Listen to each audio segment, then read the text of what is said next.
Next topic है हमारा प्रायद्वीपीय पठार। ये चीज ध्यान दे लो कि ये बहुत ही ज्यादा इंपॉर्टेंट टॉपिक है। इस टॉपिक से एग्जाम में क्वेश्चन बनते हैं। कौन सा इंपॉर्टेंट टॉपिक है वो मैं वीडियो के अंदर बताऊंगा कि ये वाला तो पार्ट जरूर याद करिएगा। और भी चीजें आप याद करना है, लेकिन जो मैं मार्क करूंगा उसे तो जरूर आपको करना ही करना है, वहां से अक्सर क्वेश्चन बनते हैं। ठीक है, तो इस टॉपिक की शुरुआत करते हैं इस मतलब को समझने से कि प्रायद्वीपीय क्या होता है और पठार क्या होता है। तो पहले हम पठार समझते हैं। जैसा कि आपको ये इमेज शो कर रही है, ये पठार को शो कर रही है। ठीक है, अगर मैं आप लोगों के लिए थोड़ा और इसे एक्सप्लेन करूं तो क्या हमें पता चलता है कि जो पठार होता है जमीन के ऊपर ऊंचा उठा हुआ भाग होता है। मेरे साथ बोलिए क्या, कि जमीन के ऊपर ऊंचा उठा हुआ भाग को ही हम क्या कहते हैं, पठार कहते हैं। पठार को अगर आपको इंग्लिश में जानने की इच्छा है तो उसे हम प्लेटू के नाम से बुलाते हैं। ठीक है, जैसे आप इसको इमेज में समझाऊं कि जैसे जमीन है, जमीन के ऊपर ऊंचा उठा हुआ भाग, ठीक है, इसे ही हम क्या कहते हैं, प्लेटू कहते हैं। अब यहाँ पर एक डिफरेंस आपको पता होना जरूरी है। वो डिफरेंस है माउंटेन्स का और पठार का। ठीक है, जैसा कि माउंटेन्स जो होते हैं ये भी तो जमीन के ऊपर ऊंचा उठा हुआ भाग होता है, ये भी तो जमीन के ऊपर ऊंचा मतलब भाग होता है। तो डिफरेंस क्या है, तो एक डिफरेंस मैं बताता हूं कि जो पठार होते हैं ना, इनकी पीक नहीं होती, यानी इनकी चोटी नहीं होती। जैसे माउंटेन्स की चोटी होती है, जैसे ये रहा, इसकी चोटी ये रही, इसकी चोटी ये रही ना, पीक्स होते हैं। लेकिन पठार जो होता है इसकी कोई चोटी नहीं होती। क्लियर? तो इससे आप एक छोटा सा डिफरेंस कर सकते हो माउंटेन और प्लेटू के बीच में। अब हम समझते हैं प्रायद्वीपीय। प्रायद्वीपीय समझने से पहले आपको ये समझना पड़ेगा, जैसे कि फोर्थ पॉइंट है, मतलब जो 4 मार्क किया गया, ये है पेनिसुलर प्लेटू। ठीक है, जो प्रायद्वीपीय पठार इसे हिंदी में कहते हैं, पेनिसुलर को ही प्रायद्वीपीय कहते हैं। तो इसका इंग्लिश आप याद कर लेना, मन होगा तो आपको। ठीक है, तो अगर हम देखें तो फोर्थ पॉइंट यहाँ मतलब फोर्थ पार्ट यहाँ से लेके यहाँ तक कवर है। तो यहाँ पर हमारा पेनिसुलर प्लेटू पाया जाता है। तो ये तो आपको दिख गया कि पेनिसुलर प्लेटू हमें कहाँ देखने को मिलता है। अब आते हैं इसके मीनिंग पे कि आखिरकार पेनिसुलर का मतलब क्या होता है। तो पेनिसुलर का मतलब क्या होता है कि ऐसा भाग जो लगभग पानी से घिरा हो। क्या लगभग, यानी पूरा नहीं, यानी एक हिस्सा, कुछ हिस्सा या एक हिस्सा कह लो जमीन की तरफ रहेगा, वहां पे जमीन रहेगा, और बाकी का ज्यादातर हिस्सा क्या रहेगा, वहां पर पानी रहेगा। जैसे कि अगर हम बात करें तो यहाँ पे अपना क्या है, अरेबियन सी है, यहाँ पे हमारा बे ऑफ बंगाल है, यहाँ पे भी पानी, यहाँ पे भी पानी, यहाँ पे इंडियन ओशन हमारा पड़ जाता है, यहाँ पे भी पानी है। ठीक है, तो आप ये देखोगे कि यहाँ के ज्यादातर जो हिस्सा है वो क्या है, जमीन से घिरा है। पर एक हिस्सा यानी ऊपर का हिस्सा अगर आप देखोगे तो ये जमीन से ये किससे घिरा है, ये जमीन से घिरा, और यहाँ का हिस्सा पानी से घिरा है, और ये वाला जो हिस्सा किससे घिरा है, जमीन से घिरा है। तो यही है पेनिसुलर। और इसका नाम कैसे पड़ा, पेनिसुलर, ये रीजन क्रिएट कर रहा है, प्लेटू यहाँ पाए जाते हैं, तो पेनिसुलर प्लेटू। तो ये छोटी सी चीज है, ये भी आप लोगों को उम्मीद करता हूं अच्छे से समझ में आ गई होगी। अब मूव करते हैं नेक्स्ट पॉइंट की तरफ। यहां से पॉइंट्स आप लोगों को लिखते हुए चलने हैं जो कि इंपॉर्टेंट होंगे। ठीक है, तो सबसे पहला पॉइंट आता है, प्रायद्वीपीय पठार एक मेज की आकृति वाला स्थल है। कैसे मेज, मेज क्या होता है कि जमीन से ऊपर ऊंचा उठा हुआ होता है, मेज भी तो जमीन के ऊपर ऊंचा उठा हुआ भाग होता है, तो सेम वही मेज की आकृति का होता है। ठीक है, दूसरा पॉइंट क्या कहता है कि पुराने क्रिस्टलीय, आग्नेय तथा रूपांतरित शैलों से बना है। तो अगर हम इसकी फॉर्मेशन की बात करें तो ये इनसे बनकर बनता है। क्लियर? क्रिस्टलीय क्या, आग्नेय क्या है, रूपांतरित शैलें क्या होती हैं, इनके बारे में ज्यादा डिस्कशन नहीं, बस इनसे बना है, आप ये याद कर लो अभी। ठीक है, अगला पॉइंट क्या बताता है कि ये गोंडावना भूमि के टूटने एवं उपवाह के कारण बना। अपवाह का मतलब क्या होता है, शिफ्ट होना। क्या हुआ, आप लोगों को ये पता होना चाहिए, आपने छोटी क्लासों में पढ़ा भी होगा कि जो इंडिया है वो गोंडवाना भूमि पर है, मतलब क्या कह सकते हैं, उसका पार्ट थी। ठीक है, फिर जब उससे वो टूटी तो धीरे धीरे धीरे धीरे टकरा के वो क्या हुआ, यूरेशियन प्लेट से जाके टकराई, जिससे हमारे न्यूली माउंटेन्स बने, पर्वत बने। क्लियर?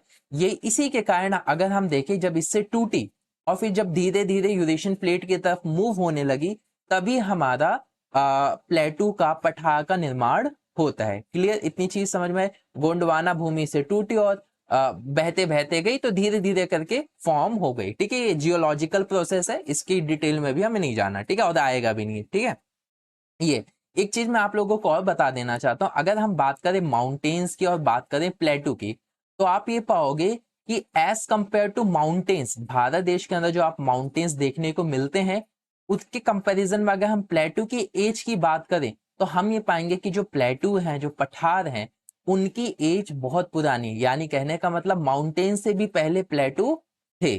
ठीक है, ये अपना पॉइंट है। अगला पॉइंट की तरफ मूव करते हैं। ये बताता है कि ये जो पठारी भाग है ये चौड़ी है, मतलब काफी ज्यादा ब्रॉड है। ठीक है, मतलब फुल फैला हुआ है, और छिछली है, कभी यहाँ है कभी यहाँ है, ऐसा मतलब अच्छे से स्प्रेड होके। और ये गोलाकार पहाड़ियां, तो गोलाकार पहाड़ियां कुछ इस तरीके से होती है, जैसे कि आप इमेज में भी देख सकते हो कि कैसा गोल गोल मटोल मटोल से लग नहीं रहे ये क्यूट क्यूट से। तो ये गोलाकार पहाड़ियां भी हैं। तो ये रहा पॉइंट इसका। अब यहां से शुरू होता है मेन पॉइंट आपका, जो कि एग्जाम में पूछा जाता है। ठीक है, पहला तो ये पॉइंट जो पूछा जाता है वो ये है कि इस पठार के दो मुख्य भाग हैं। अगर आप इस पठार को डिवाइड करना चाहोगे, प्रायद्वीपीय पठार पेनिनसुलर प्लेटू को डिवाइड करोगे तो हम दो पार्ट्स में इसे डिवाइड कर सकते हैं। पहला आता है मध्य उच्च भूमि और दूसरा आता है दक्कन का पठार। मध्य उच्च भूमि को हम इंग्लिश में सेंट्रल हाईलैंड्स कहते हैं। तो एक बार मैं इसको दिखाता हूं कहां पर है, क्या कहते हैं, सेंट्रल हाईलैंड्स। तो मध्य उच्च भूमि देखो, पहले देखते हैं मैप में कहा, ये कुछ यहां पर है। ठीक है, ये यहां पर। ठीक है, ये हो गया हमारा पहला वाला, मैं मार्क कर दिया। दूसरा क्या है, दक्कन का पठार। दक्कन के पठार को हम इंग्लिश में कहते हैं डेक्कन प्लेटू। ठीक है, क्या कहते हैं, डेक्कन प्लेटू। Very good. तो ये देखो डेक्कन प्लेटू हमारा यहाँ पाया जाता है, ये यहाँ पर। ठीक है, ये रहा हमारा ये रहा दूसरा नंबर। ठीक है, तो इन्हीं से हमारा पठार पूरा बना हुआ है। तो यहाँ पे हमें देखने को मिलेंगे पठार।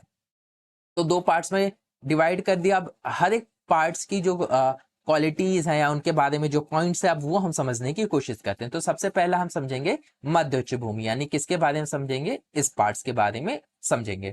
ठीक है, तो पहला ये बताता है, पहला पॉइंट कहता है कि नर्मदा नदी के उत्तर में प्रायद्वीपीय पठार का वह भाग है जो कि मालवा के पठार के अधिकतर भागों पर फैला है, उसे मध्य उच्च भूमि के नाम से जाना जाता है। ठीक है, तो इसको आप थोड़ा इमेज के समझते हैं।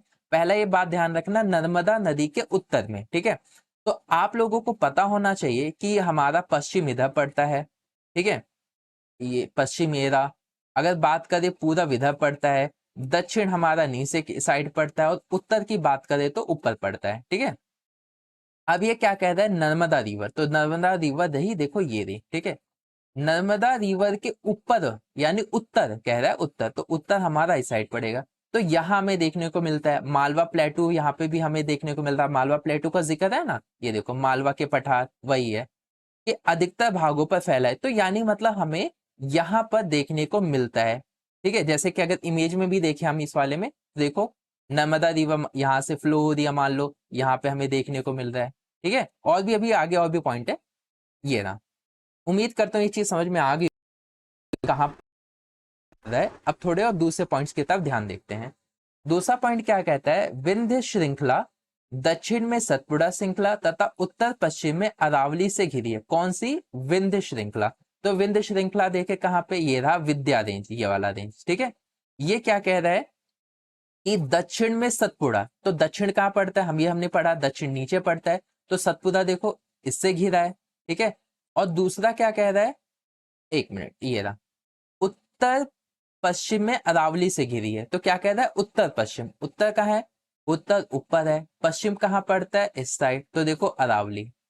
तो ये कुल मिला के बात ये कह रहा है कि जो विद्या है वो सतपुड़ा रेंज और अरावली से क्या हुआ, घिरा हुआ है। कौन सा, ये विद्या रेंज वाला। आगे इतनी चीज, छोटी छोटी चीज तो समझ में आ रही होगी मुझे लगता है। अगला पॉइंट क्या बताता है, पश्चिम में ये धीरे धीरे राजस्थान के बलुई तथा पथरीले मरुस्थल में मिल जाता है। तो कहाँ पश्चिम में, ऑफकोर्स राजस्थान का अपना मिलता है। तो अगर हम राजस्थान की बात करें तो राजस्थान अपना यहाँ है। तो क्या कह रहा है कि धीरे धीरे जाके यहाँ पे जो प्लेटू पाए जाते हैं धीरे धीरे जाके राजस्थान में मिल जाते हैं। कुल मिलाकर ये इतना ही कहना चाहता है। देखो धीरे धीरे राजस्थान के बलुई तथा पथरीले मरुस्थल में मिल जाते हैं, क्योंकि वहां पे बलुआई पत्थर तो पाया जाता है, रेतीले पत्थर पाए जाने के कुछ पॉइंट्स। अभी देखते हैं और भी पॉइंट्स हैं, ये रहा। और क्या बताता है कि इस क्षेत्र में बहने वाली जो नदियां हैं वो चंबल हैं। ये याद कर लेना कौन सी नदियां बहती है, चंबल है, सिंध है, बेतवा है और केन है। और उत्तर पूर्व की तरह बहती हैं, मतलब उत्तर पूर्व की तरह नहीं, तरफ होगा ये, ठीक है, उत्तर पूर्व की तरफ बहती है। तो उत्तर कहाँ है, ऊपर, पूर्व कहाँ है, इधर, तो मतलब कुछ इस रेंज में बहती हैं। क्लियर, मतलब ये अगर बात करें जैसे उत्तर यहाँ पे अपना, ठीक है, पूर्व इधर पड़ता है अपना, तो ये कह रहा है उत्तर पूर्व, तो लगभग यहाँ बहती है, यहाँ कोई बह जाएगा, कोई यहाँ ऐसी बहती है। वह इस क्षेत्र को ढाल को दर्शाती है। तो अगर उत्तर पूर्व को बहने का मतलब है कि यहाँ मतलब ऊंचाई होगी तभी तो इस तरफ जा रही है। अगर इस साइड मान लो अगर कोई चीज यहाँ ऊंचा है तो कहाँ जाएगा, यहाँ जाएगा। अगर इधर ऊंचा होगा तो कहाँ जाएगा, इधर आएगा। तो वही कि ये वाला हिस्सा ऊंचा है तभी पानी इधर नीचे की तरफ जाता है। क्लियर, यानी थोड़ा और मैं बताऊं कि पानी इधर, अगर इधर ऊंचाई है तो पानी इसका इस तरफ फ्लो करता है, यानी ढाल इसका इधर है, इस ये ऊंचा है। ठीक है, अब आप इतना मोटिव यही है कि आप लोगों को छोटी सी छोटी चीज समझ में आ जाए, कोई डाउट ना रह जाए। ठीक है, इस टॉपिक से रिलेटेड ये भी हमने पढ़ लिया। अगला बात क्या कहता है कि मध्य उच्च भूमि पश्चिम में चौड़ी लेकिन पूर्व में संकीर्ण है, यानी कहा पश्चिम में चौड़ी दिखती है, पूर्व में संकीर्ण है। तो अगर हम बात करें पश्चिम की, तो पश्चिम हमारा इधर, पश्चिम में ये चौड़ी है, और जैसे जैसे आप पूर्व की तरफ मूव करोगे तो इसकी जो विड्थ है वो क्या हो जाएगी, कम हो जाएगी। तो ये हो गया पॉइंट।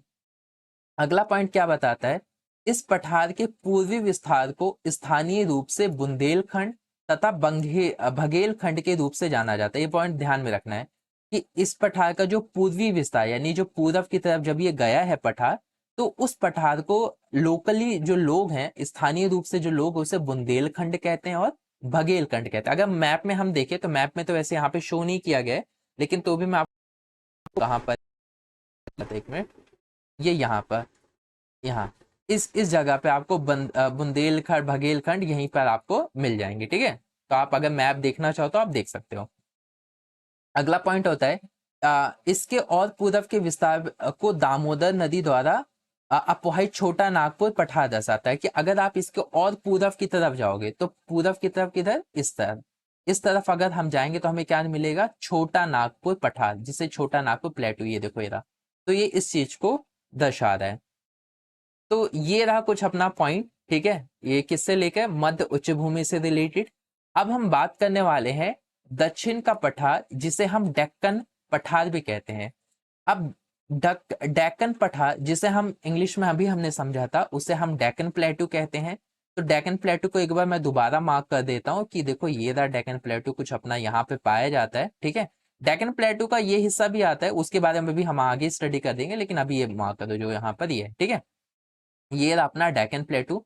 यहाँ पर अगर हम देखें तो ब्लैक सॉइल मिलती है। वैसे ब्लैक सॉइल के बारे में आप 10th क्लास में पढ़ोगे, लेकिन अगर स्टेट्स जानना है तो जैसे यहाँ पे महाराष्ट्र आ जाता है, गुजरात के भी हिस्सों में पाए जाते हैं ब्लैक सॉइल। तो ये कुछ स्टेट्स हैं, और भी हैं पर इतना काफी है अभी आप लोगों के लिए।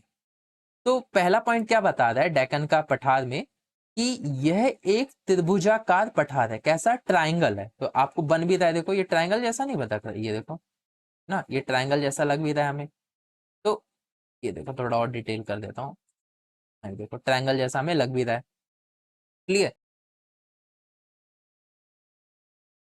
ये एक त्रिभुजाकार पठार है, हमने देख लिया। ये नर्मदा नदी के दक्षिण में स्थित है। तो नर्मदा रिवर ये रही, तो इसके दक्षिण का है नीचे, तो इसके इस नीचे, तो ये देखो मिल गया हमें डेक्कन प्लेटू, ये चीज। उत्तरी विस्तार, अगर हम इसकी बात करें उत्तरी विस्तार, तो सतपुड़ा की श्रृंखला है।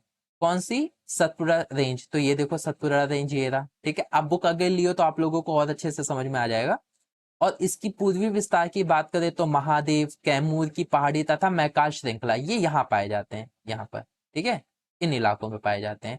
कौन सा, महादेव, कैमूर की पहाड़ी और मैकाल श्रृंखला। आपके मैप में दिया नहीं गया, लेकिन अगर आप इंटरनेट वगैरह से सर्च करोगे तो आपको मिल जाएगा। बस आप लोगों को लेकिन याद कर लेना है। अगर देखने की इच्छा है तो आप देख लो, लेकिन याद, अगर वैसे तो मैंने बता दिया है, लेकिन इनको याद जरूर कर लेना कि उत्तरी विस्तार ये है सतपुड़ा की श्रृंखला, पूर्वी विस्तार इसका ये, क्योंकि ये पूछ लिया जाता है।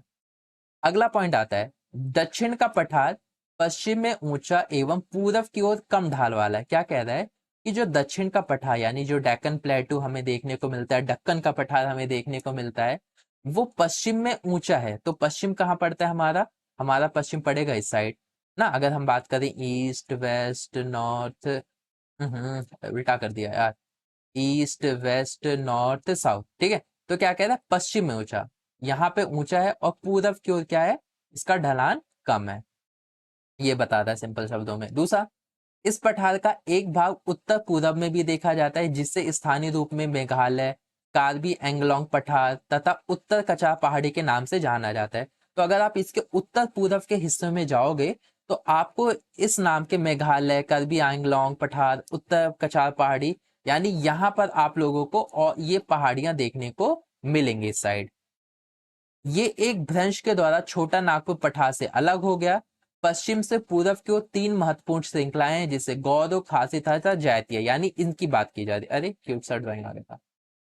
ये यानी इसके देखो, ये रहा, यहाँ पे अगर कोने देखोगे, गैरो, यहाँ इस जगह बड़ा सा मार्क कर दे रहा हूँ, यहाँ पे देखो गैरो लिखा है, खासी लिखा है, जानती है। तो यहाँ पर, तो यहाँ पे एक छोटा दरार पड़ गया, जिसकी वजह से इससे सेपरेट होकर वहां पर चला गया, ऐसा कहा जा रहा है। छोटा नागपुर से सेपरेट हो गया वो, ठीक है। महत्वपूर्ण श्रृंखलाएं हमने देख ली। अब आता है इंपॉर्टेंट पॉइंट, पॉइंट नंबर 2। पहला तो हमने पढ़ लिया, डिफरेंसेस पूछा जाता है वहां से कि मध्य उच्च भूमि का डिफरेंस बता दो, किससे, डेक्कन प्लेटू से, दक्कन के पठार से। और दूसरा इनसे पूछा जाता है कि डिफरेंस बताओ पश्चिम घाटियां और पूर्वी घाटियां। तो सबसे पहले हम समझते हैं, दक्षिण के पठार के सिरे यानी दक्षिण के पठार यानी डेक्कन प्लेटू के सिरे यानी उसके एजिस, किनारे।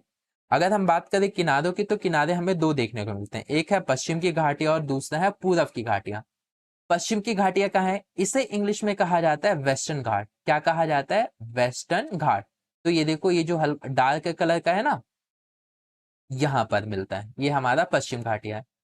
पूरब घाटिया, पूरब घाटियों को हम इंग्लिश में कहते हैं ईस्टर्न घाट्स। क्या कहते हैं, ईस्टर्न घाट्स। तो ईस्टर्न घाट्स देखो, ये देखने को मिलता है हमारा, ये वाला इलाका है हमारा ईस्टर्न घाट।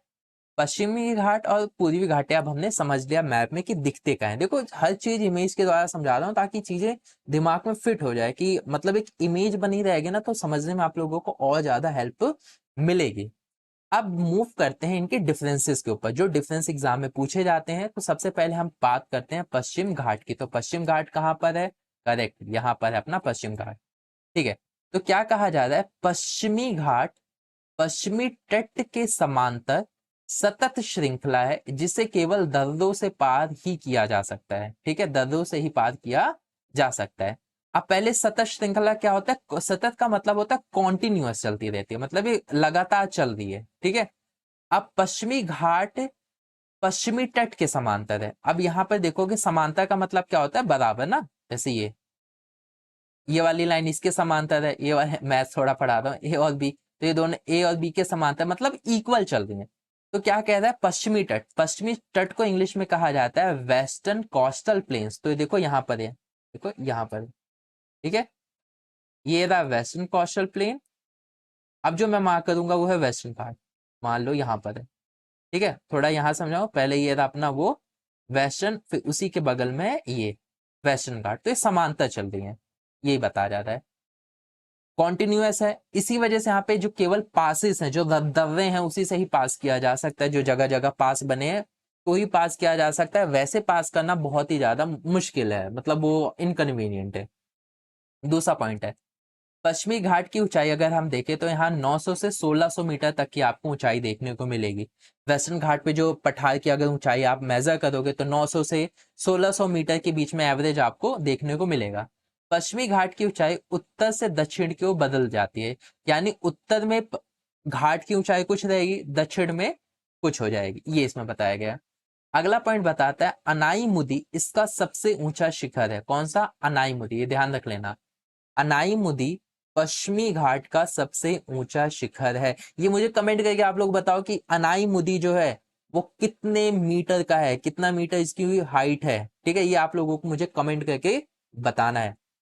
अगला आता है पूर्वी घाट, अगर किसी को पता है तो फटाफट करो, नहीं पता तो याद करके करो, कमेंट करना ही करना है। अगला आता है पूर्वी घाट। पूर्वी घाट अगर दोबारा मैं आपको दिखा दूं तो कहाँ पाया जाता है, ये रहा, ठीक है, ईस्टर्न घाट, जिसे हम कहते हैं ईस्टर्न घाट, ठीक है। अब यहाँ पे भी कॉस्ट लाइन है, जैसे वेस्ट में पड़ रही थी ना कॉस्ट लाइन, ऐसे यहाँ पे भी कॉस्ट लाइन है, यहाँ पे भी समुद्री तट है, ये रहा, ठीक है, ये भी समांतर है, ठीक है, ये भी ध्यान रख लेना, ठीक है। तो क्या बात करता है, पहला पॉइंट क्या बात है, पूर्वी घाट पूर्वी तट के समांतर असत श्रृंखला, असत का मतलब डिसकॉन्टिन्यूअस, मतलब जैसे यहाँ पे हमें कॉन्टिन्यूअस देखने को मिलती थी, लगातार चल रही है, लेकिन यहाँ असत है, यानी चल रही है रुक रही है, चल रही है रुक रही है, ऐसा मतलब ब्रेकेज है यहाँ पर, ठीक है, ये हमें देखने को मिलती है, जिसे बंगाल की खाड़ी में गिरने वाली नदियों ने काट दिया है। अब इसका इस वजह से, क्योंकि यहाँ पे जो नदियां वो फ्लो होती हैं और नदियां अपना रास्ता बना लेती है, तो बड़े से बड़े पहाड़ को भी काट देती हैं, तो उन नदियों ने अपना रास्ता बना लिया, तो इसी वजह से इसे पार करना ईजी है। आया नितिन बात समझ? ठीक है। दूसरा पॉइंट क्या बताता है, पूर्वी घाट की औसत ऊंचाई 600 मीटर। यहाँ पे अगर इनके हाइट की बात करें तो एवरेज हमें 600 मीटर तक की ऊंचाई देखने को मिलेगी। महेंद्रगिरी, ध्यान रखना कौन सा, महेंद्रगिरी सबसे ऊंचा शिखर है यहाँ पे, ठीक है। महेंद्रगिरी की हाइट क्या है ये भी आप मुझे कमेंट करके बताओ साथ साथ, ठीक है। जो कमेंट करेगा वही इंटेलिजेंट है, जो नहीं करेगा भाई उसका तो मैं क्या ही बोलूं, ठीक है। लेकिन इतना पॉइंट तो हमने पढ़ा भी, ठीक है। इसके अलावा में कुछ बुक में ही आपके है, कुछ मैं एक्स्ट्रा से नहीं बता रहा, ठीक है। इस यहाँ पे बस इस स्लाइड में मेंशन नहीं है, वो मैं आपको ऐसे ही समझा रहा हूँ, जो आप अगर लिखना चाहो तो आप उसमें ऐड कर सकते हो, ठीक है। ये तो आपको लिखना ही लिखना है, लेकिन एक दो पॉइंट मैं और आपको बताऊंगा जो आप ऐड कर लेना। पहले मैं बता ही देता हूँ, फिर उसका मतलब समझाऊंगा ऐसा क्यों है, ठीक है। तो सबसे पहले मैं बताना चाहूंगा, इसमें पश्चिमी घाट में फर्टाइल होता है, ठीक है। फर्टाइल का मतलब यहाँ की जो पश्चिमी घाट की मृदा होती है, मिट्टी होती है, वो बहुत ही ज्यादा उपजाऊ होती है एज कंपेयर टू पूर्वी घाट। यानी यहाँ पर जो मिट्टी पाई जाती है पूर्वी घाट में, पहला पॉइंट, वो लेस फर्टाइल होता है। मतलब आप ऐसा लिख लेना कि पूर्वी घाट की मिट्टी जो होती है पश्चिमी घाट के मुकाबले कम उपजाऊ होती है, पश्चिमी घाट की मृदा ज्यादा उपजाऊ होती है, पूर्वी घाट की मृदा कम उपजाऊ होती है। पहला चीज तो आप पॉइंट ये लिख लेना, ठीक है। अब ऐसा क्यों होता है, इसके पीछे का फैक्टर क्या है, रीजन क्या है, वो हम ये समझने की कोशिश करते हैं। तो जैसा इसे वैसे इंग्लिश हिंदी में कहा जाता है पर्वतीय वर्षा कहा जाता है। क्या कहा जाता है? पर्वतीय वर्षा, ठीक है। तो पर्वतीय वर्षा होती क्या है, इसको थोड़ा हम समझते हैं। यानी आखिरकार ऐसा क्यों है कि एक जगह सूखा सूखा, एक जगह की मिट्टी खराब, और एक जगह की मिट्टी अच्छी, ठीक है, वहां पे फसल अच्छे हो रहे हैं। जैसे इस अगर हम बात करें पश्चिमी घाट की, तो यहाँ फसल अच्छे हो रहे हैं, बारिश अच्छी हो रही है, लेकिन यहाँ ना बारिश अच्छी हो रही है, मिट्टी अच्छी नहीं है, मिट्टी भी उपजाऊ नहीं है। तो ऐसा क्यों हो रहा है, उसको ये इमेज समझा रहा है, ठीक है। ये इमेज क्या शो कर रहा है ये समझो कि क्या होता है। आपने बचपन में तो पढ़ा ही होगा कि बारिश कैसे होती है ना, साइकिल वो पढ़ा था ना आपने कि जो बारिश होती है उसका रीजन क्या होता है कि जो वाटर वेपर होते हैं जो समुद्र के ऊपर या जमीन के ऊपर जो भी वो होते हैं, वेपर उड़ते हैं, बादलों में इकट्ठा होते हैं, फिर बारिश हो जाती है, फिर ऐसी साइकिल चलती रहती है। ये छोटी सी चीज आपने पढ़ा होगा।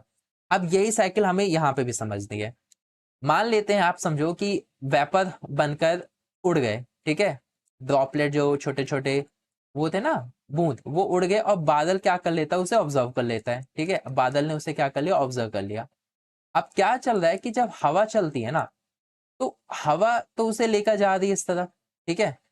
अब होता यूं है कि जो हवा है ना, जब वो इस माउंटेन से क्रॉस करते हैं ना, तो माउंटेन जो है उसे रोक देता है, ठीक है।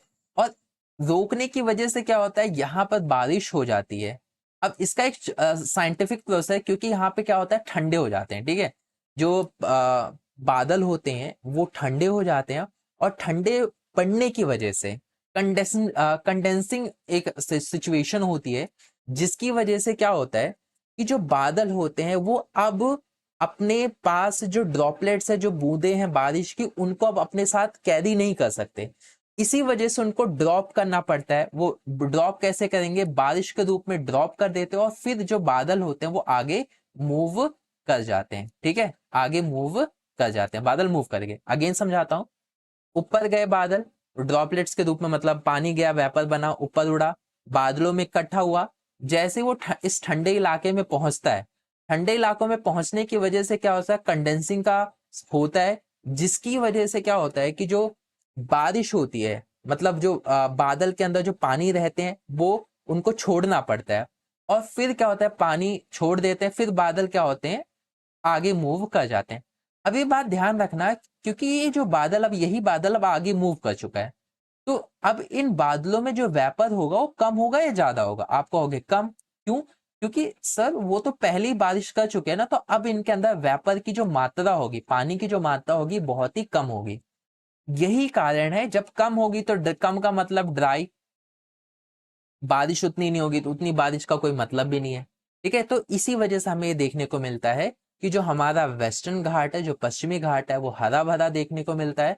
वहीं जो पूर्वी घाट है, ठीक है, वो हिस्सा हमें कैसा देखने को मिलता है, हमें सूखा सूखा ड्राई जैसा देखने को मिलता है। ये छोटा सा प्रोसेस था, उम्मीद करता हूँ आप लोगों को अच्छा लगा होगा। ये ड्राइंग कैसे लग रही है, ये किसकी शक्ल है, आप लोगों में से कौन सा ऐसा दोस्त है आप लोगों का जो इस तरीके से दिखता है, उसको मेंशन कमेंट में जरूर करो। साथ ही साथ वीडियो आप लोगों को कैसी लगी, मतलब कि ये जो टॉपिक है समझ में आया है नहीं आया है, ये कैसी लगी। अच्छा ये सब छोड़ो, ये ड्राइंग आप लोगों को कैसा लगा, ये कमेंट करके मुझे बताओ।